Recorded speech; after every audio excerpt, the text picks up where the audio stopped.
Here's the top stories for August 16th. The United States is entitled to innocent passage in the West Philippine Sea, according to an envoy. The Supreme Court affirms the validity of the Senate's subpoena, contempt citation, and arrest order against Alice Guo. The Philippine Coast Guard allays public concern over a foreign vessel near Manila Bay. PAGASA says the trough of a low-pressure area and the habagat to bring rains over most of Luzon and Visayas. Flash floods have killed more than 280 people in India and Pakistan as thousands flee. United States Ambassador to Manila, Mary Kay Carlson, affirmed that the U.S. Navy's recent operations in the Scarborough Shoal is critical to freedom of navigation in the region and the U.S. role in upholding international maritime laws. Speaking on the sidelines of the welcome reception for U.S. Embassy public diplomacy officers in Makati City on Friday night, August 15th, the ambassador reiterated the U.S. military's plan to fly, sail, and operate anywhere that international law allows.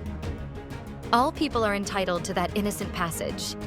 And that kind of innocent passage is essential, whether it's in our warships, to demonstrate that commercial vessels also must enjoy that same right under international law, Carlson said.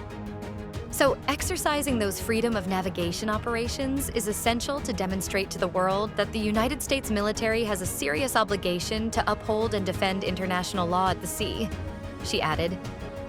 This was after warships from the United States Navy were spotted near the Scarborough Shoal, days after vessels from China Coast Guard and the People's Liberation Army Navy collided.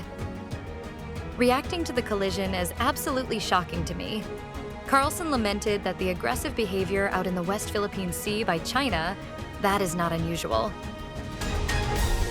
The Supreme Court has upheld the validity of the subpoena, contempt citation, and arrest order issued by the Senate Committee on Women, Children, Family Relations, and Gender Equality against former Bamban, Tarlac Mayor Alice Guo.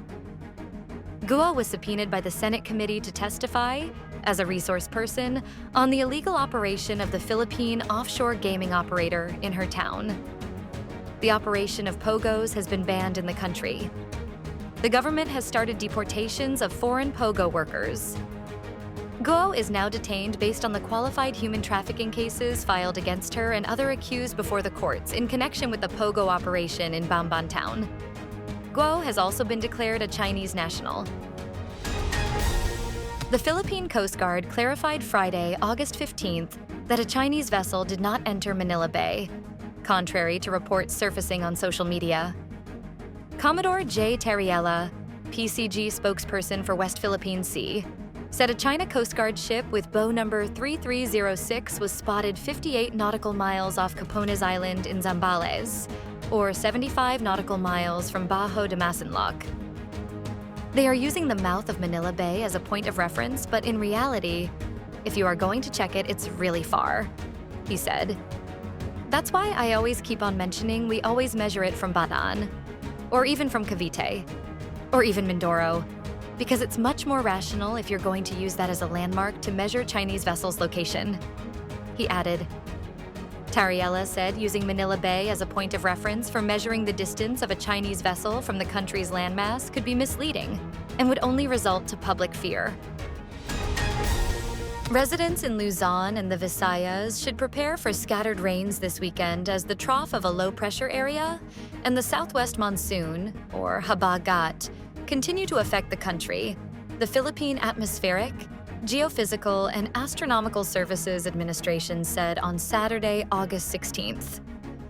In its weather forecast, PAGASA said the trough of an LPA and the habagat are expected to bring rain over large parts of Luzon and the Visayas. The Ilocos region, Cordillera Administrative Region, Central Luzon, Batanes, and the Babuyan Islands are expected to experience cloudy skies with scattered rain and thunderstorms due to the trough of the LPA. Moderate to heavy rainfall may trigger flash floods and landslides in flood-prone and mountainous areas, PAGASA warned. Meanwhile, the southwest monsoon continues to influence the western part of the country. Metro Manila, Calabarzon, Mimaropa, the Bicol region and the Visayas are forecast to have cloudy skies with scattered rain showers and thunderstorms, with possible flooding and landslides from prolonged or intense rainfall. Flash floods triggered by torrential rains have killed over 280 people in India and Pakistan and left scores of others missing, officials said Friday, as rescuers brought to safety some 1,600 people from 2 mountainous districts in the neighboring countries. Flooding began a day earlier in Indian-controlled Kashmir and spread to the north and northwest in Pakistan, triggered by sudden, intense downpours over small areas.